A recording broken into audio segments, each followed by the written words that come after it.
오소서 성령님, 새로 나게 하소서. 나를 따라라. 안녕하세요. 안녕하세요. 예, 오늘 복음마에서 예수님께서는 베드로와 부활하신 뒤에 다시 또 이렇게 만남을 가지십니다. 베드로 사도는 여러분들도 잘 아시는 것처럼 사람 낚는 어부로 부르심을 받은 사람이었습니다. 그런데 예수님의 십자가 죽음 또 부활도 체험하게 되죠. 그리고 나서도 다시 베드로 사도가 선택한 것은 오늘 복음 앞부분에 보면은 물고기를 잡으러 가는 것을 선택합니다. 하나님께 받은 부르심을 잊어버리고 다시 어부의 삶으로 돌아가는 베드로, 그런 베드로에게 나타나셔서 예수님께서는 당신을 사랑하고 있는지를 물어보시죠. 우리들도 하느님을 따르는 길에서 예수님을 정말로 사랑하고 있으면서도 나의 잘못된 판단과 선택들로 인해서 정말로 주님께서 불러주신 그 길로 걸어가지 못하고 다른 곳에서 나의 그 허무함과 또 하느님의 사랑을 대체할 것들을 찾고 그 안에서 만족하면서 살아갈 수 있습니다. 넘어질 수도 있고 또 다시 하느님을 잃어버리고 또 하느님이 없는 삶으로 되돌아갈 수도 있습니다. 그런 삶을 선택했다 하더라도 오늘 복음의 예수님께서는 다시 사랑을 불러 일으켜 주시고, 그리고 베드로에게 마지막으로 남기신 말씀은 나를 따라라 라는 말씀을 남겨주십니다. 신앙생활 하다 보면 또 우리가 하나님 안에서 살아가다 보면 예수님을 따르는 것은 완벽한 믿음이 있어야만, 또 하나님께 대해서 내가 사랑하는 마음이 충만하고 하나도 죄를 저지르지 않아야만, 그래야만 예수님을 따라갈 수 있는 사람으로 생각할 수 있습니다. 하지만 오늘 복음에 비춰지는 베드로의 모습을 보면 예수님께서 불러주신 그 부르심을 내팽개쳐버리고, 그전에는 어떻게 했죠? 예수님도 배반했었고 부활을 체험했음에도 다른 곳에서 하나님을 잃어버리고 살아가고 있는 그런 그도 예수님께서는 당신을 따르기를 바라고 계신다는 것을 보여주고 계십니다.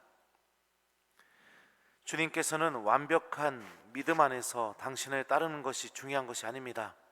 더 중요한 것은 주님께서 가장 완벽하게 나를 붙들고 계시고 나를 포기하지 않는다는 사실입니다.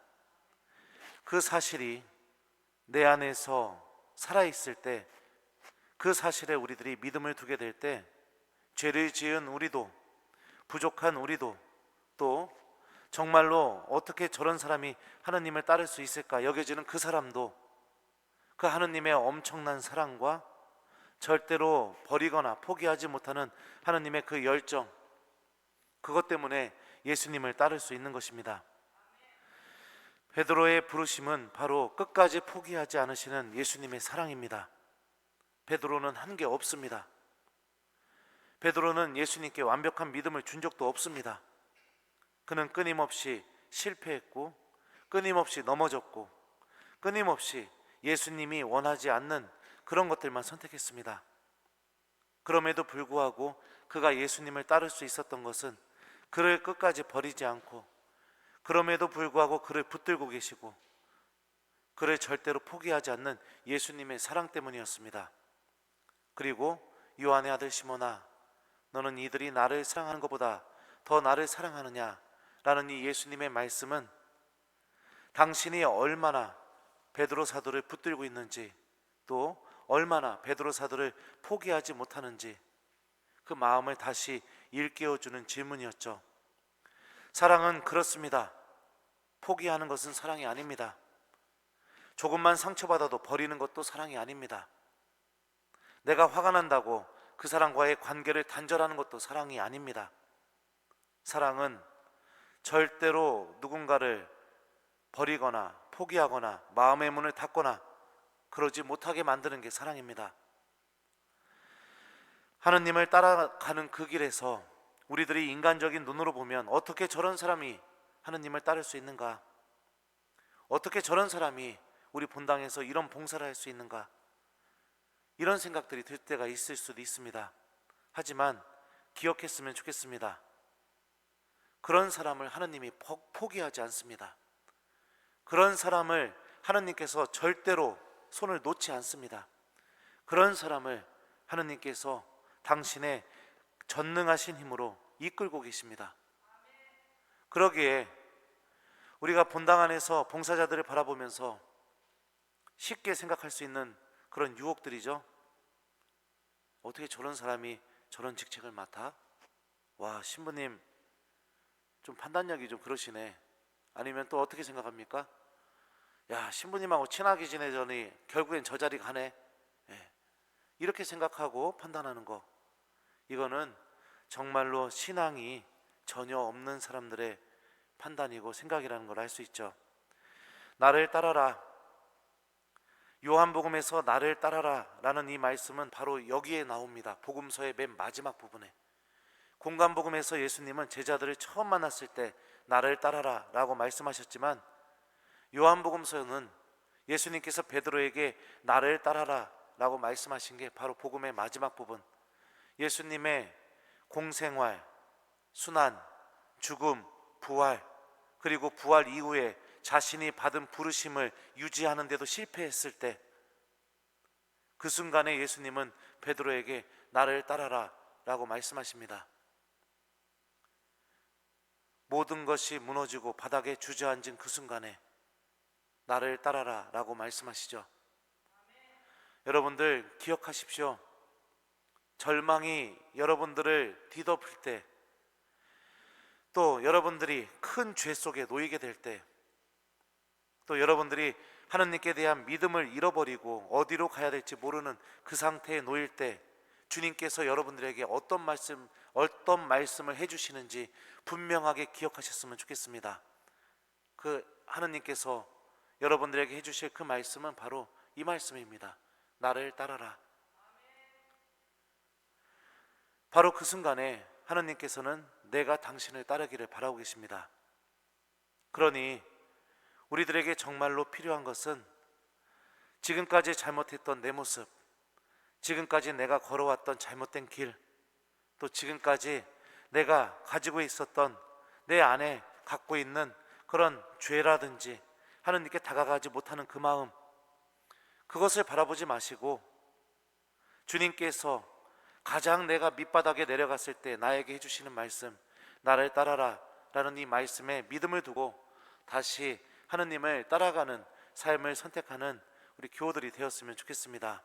그리고 이미 예수님을 따라가고 있는 교회 봉사자들도 부족한 점들이 있거나 또 마음에 안 들거나 그런 모습들이 있다면 험담하지 마시고 이상한 말을 만들어서 자꾸만 그 사람 안에서 이루어질 하나님의 놀라운 일을 가로막고 방해하는 그런 악의 무리가 되지 마시고, 주님께서 저 사람도 강하게 붙들고 절대로 포기하지 않으면서 그 사람을 인도하고 있다는 사실에 믿음을 두고 기도해 주는 것, 이것이 바로 예수님을 따라가는 사람들이 선택하는 자세들입니다. 여러분들 잘 기억하셨으면 좋겠습니다. 예수님께서 눈먼이들을 고쳐주시자 바리사이들이 그 예수님의 기적을 보고 뭐라고 얘기한지 기억나세요? 저 사람은 마귀 우두머리 베엘제불의 힘을 빌려 마귀들을 쫓아낸다 라고 이렇게 얘기했었습니다. 하느님과 가장 가까웠던 사람, 또 하느님의 일을 했던 사람, 열심한 신앙인으로 상징되는 바리사이가 예수님의 기적을 보고 저 사람은 마귀 우두머리 베엘제불의 힘을 빌려 마귀들을 쫓아낸다 라고 이렇게 말하기 시작했죠. 내가 어떤 일을 하고 있던, 교회 안에서 어떤 지위를 놓고 있던, 사실을 왜곡시키고 험담하고 하나님께 부르심을 받은 이들을 흔들어 놓고 이상한 말로 그 사람들의 열정을 꺼버리고 그런다면 이미 나는 악이 인도하는 길로 걸어나가고 있는 겁니다.